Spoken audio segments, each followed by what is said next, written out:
Now to the president's tax plan, which Treasury Secretary Steve Mnuchin today called the biggest tax cut and the largest tax reform in the history of this country. There's a lot we do not know yet about it. Here's what we do know. The tax proposal would cut the top tax rate for businesses to 15%. It would reduce the number of tax brackets for individuals from 7 to 3. It would end the alternative minimum tax and most tax breaks for individuals. It would do away with the estate tax, which currently applies to estates worth more than about $5.5 million. As for what we don't know the income level of the proposed new tax brackets. We don't know what the tax plan would really mean for the average American family in dollars and cents. And we don't know much about it, how it would benefit the president himself and his business empire, because obviously he hasn't released his tax returns and has no intention to, a point reiterated by the secretary today. The president has no intention. The president has released plenty of information and I think has given more financial disclosure than anybody else. I think the American population has plenty of information.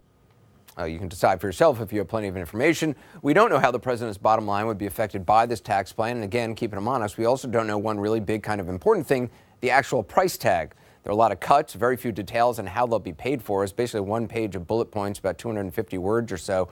The theory as it was presented today on that page is that it's going to pay for itself by stimulating the economy.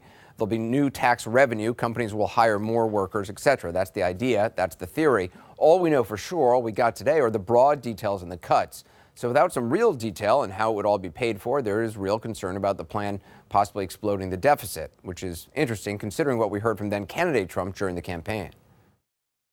We owe $19 trillion as a country, and we're going to knock it down, and we're going to bring it down big league and quickly. I will do everything within my power not to touch Social Security, to bring back our jobs, to get rid of deficits. Well, then again, the president also said this on the campaign trail. I'm the king of debt. I'm great with debt. Nobody knows debt better than me. I'm the king of debt. I understand debt better than probably anybody. I know more about debt than practically anybody. I love debt. And I am the king of debt. I do love debt. I love debt. I love playing with it. I also love reducing debt, and I know how to do it better than anybody. Debt is tricky, and it's dangerous, and you have to be careful, and you have to know what you're doing. I've made a fortune by using debt. And if things don't work out, I renegotiate the debt. I mean, that's a smart thing, not a stupid thing. How do you renegotiate the debt? Because you go back and you say, hey, guess what? The economy just crashed. I'm going to give you back half.